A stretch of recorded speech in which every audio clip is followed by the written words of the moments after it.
Welcome to the WRAL Daily Download. I'm Jack Hagel. Early in-person voting has started in North Carolina, but a big question looms in court. Which party should have the final say on where, when, and how people vote? Elections used to fall under the governor, who's a Democrat, but Republican lawmakers recently put the state auditor in charge, and he's a Republican. Governor Josh Stein is fighting that law in court, and WRAL state government reporter Will Doran joins us now to break all of that down. A reminder, if you're watching this on our YouTube channel, don't forget to hit like and subscribe. And if you're listening to this on a podcast, go check out our YouTube channel. Well, the primary is underway, but there's this debate over who should be managing and administering our elections. Right. Walk us through that history. Yeah, so this goes back, well, really a decade now, ever since Roy Cooper, a Democrat, unseated the Republican incumbent Pat McCrory back in 2016. Basically, the first thing the state legislature did, which is run by Republicans, even before Roy Cooper was seated as governor, was try to take away control of the elections board, which just goes to show how important this is to our politicians. You know, it was a top priority of theirs, making sure, okay, we need to keep the elections in Republican control. And so that went up to the court system. Cooper sued, and he won. It was found to be unconstitutional.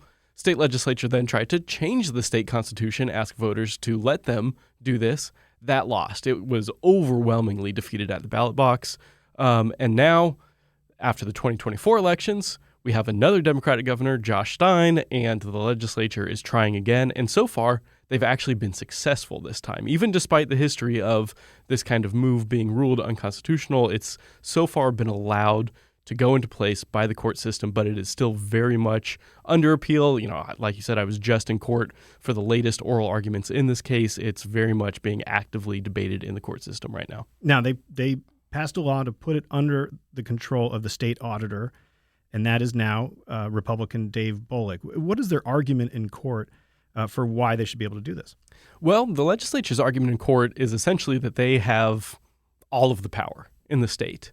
And there is some history to suggest that, yes, the way that the North Carolina Constitution is set up does make the governor's office, the executive branch, pretty weak and does give a lot of power to the legislature. But what they're arguing in court is that actually they think they have even more power than the Constitution explicitly states. And they say, yeah, sure, the Constitution says that the governor's office is going to be in charge of these things, but we read that as just saying that it's not actually the governor. It's just any one of the state's 10 executive branch offices. So we think that we, as the legislature, should be able to divvy up power between any of these offices as we see fit.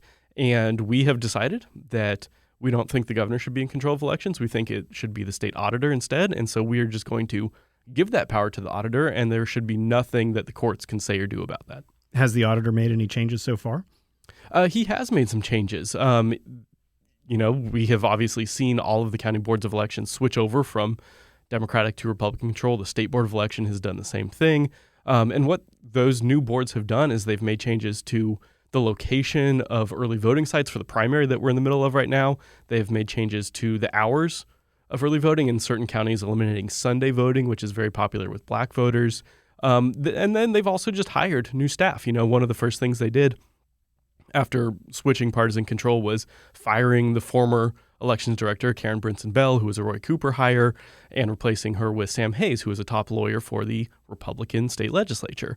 And Dave Bullock has also hired Dallas Woodhouse, the former head of the NC GOP, to take over some oversight roles, basically looking into all of the county elections boards and making sure that they are doing what Bullock wants them to do. And I presume that Democrats aren't terribly crazy about some of those changes, right? No, they're not. They think that they're seeing instances of things being politicized. For example, the decision in certain counties to eliminate Sunday voting, which has already been litigated in North Carolina. There was a big court case about this a decade ago that found that some of the state's attempts to get rid of Sunday voting was unconstitutional due to intentional racial discrimination because it is so popular with black voters.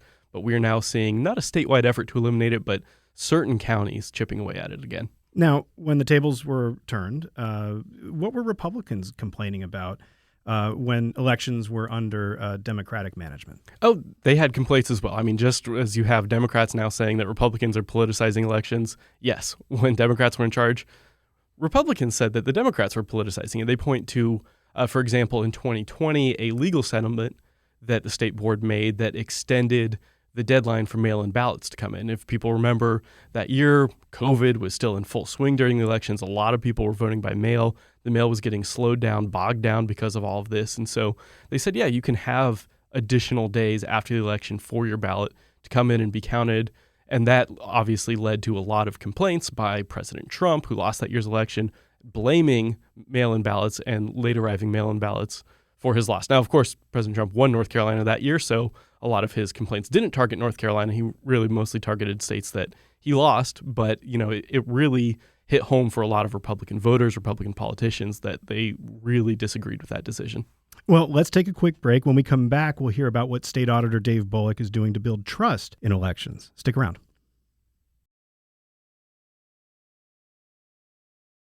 Welcome back to the WRAL Daily Download. We're talking with WRAL state government reporter Will Doran about North Carolina elections. Will, Republican lawmakers have been really focused on elections in recent years, as we've discussed. They say they want to build trust in elections. Do we have any hard evidence of any widespread fraud in the state? No, and it's the opposite. What we have is evidence that there is no widespread fraud in the state. For example, after the 2016 election, the state did a really thorough audit of all of the allegations of potential voter fraud. So not even proven cases, but just things that someone suggested might have been voter fraud. And of the millions of people who voted in the state that year, there were only around 500 allegations. And for a few of those, for instance, there were two examples of people who were accused of impersonating a dead family member and casting a ballot in their name. In both of those cases, they were referred to prosecution.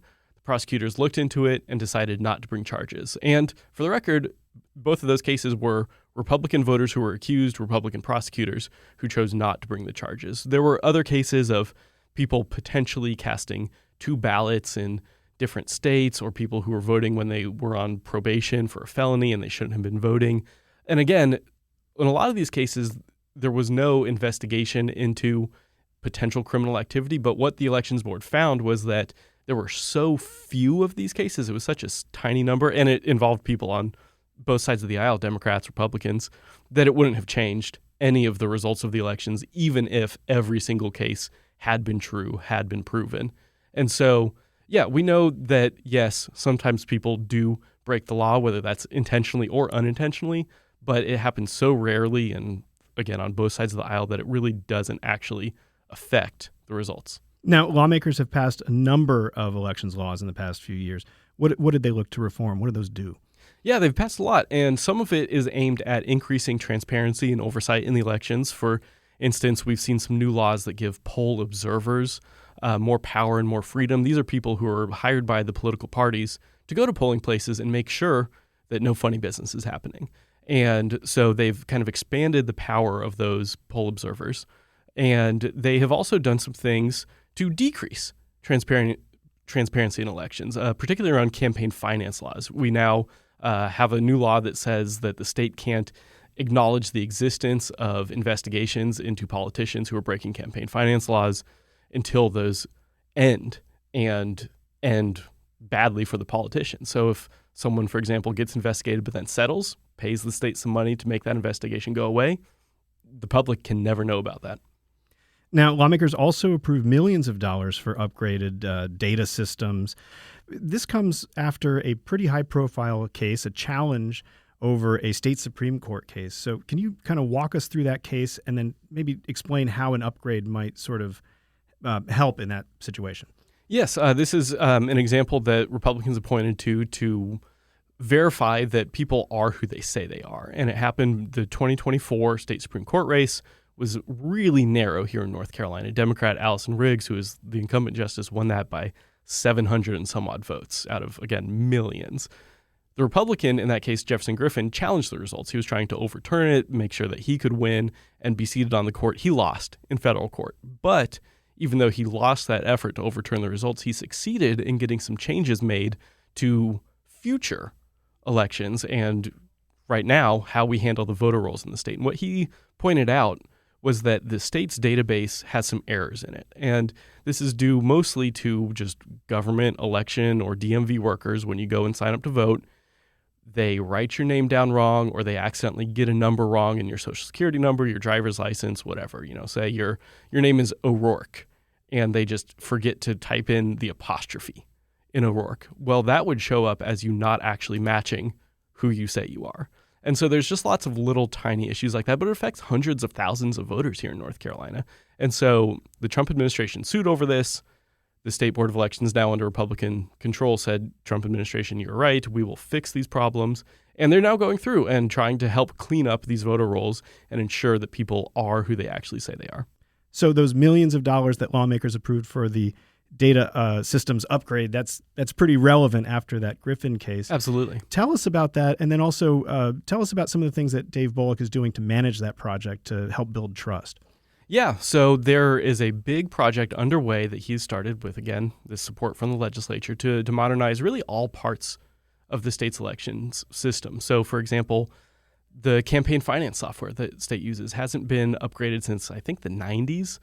And other parts of it, too, just the back end, the databases like we were talking about, they're really trying to modernize that so that you don't have these issues where, okay, someone forgets an apostrophe in your name, or they accidentally type a 3 instead of a 2 in your social security number, and then suddenly it looks like you're a fake person who doesn't actually exist.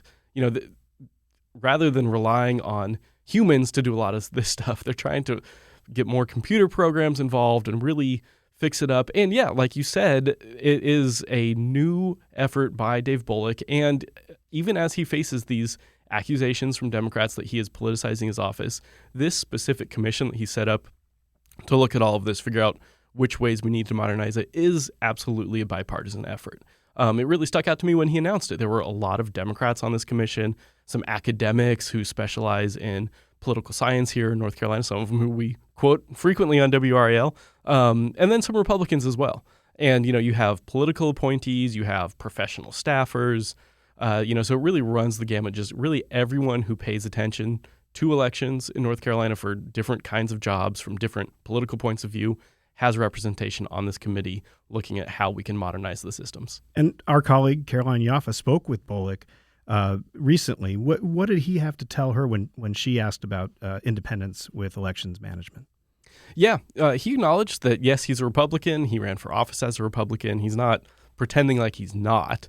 But his argument for independence, at least as much independence as you can have, he said, look, all of us are politicians. We're all political actors, and the governor is probably the most partisan office in the state, and because it's the most high-profile one.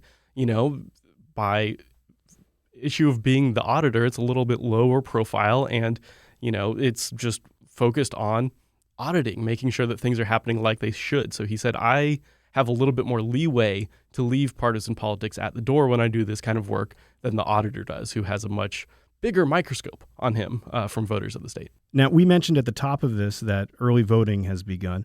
What trends are you going to be watching for throughout the early voting cycle? Well, you absolutely want to see voter enthusiasm heading into the general election. Which party is really excited to get out there and vote? And, it's a little tough to do with a primary because it could be the case that, one party's, races have stronger, more interesting primaries than the others do.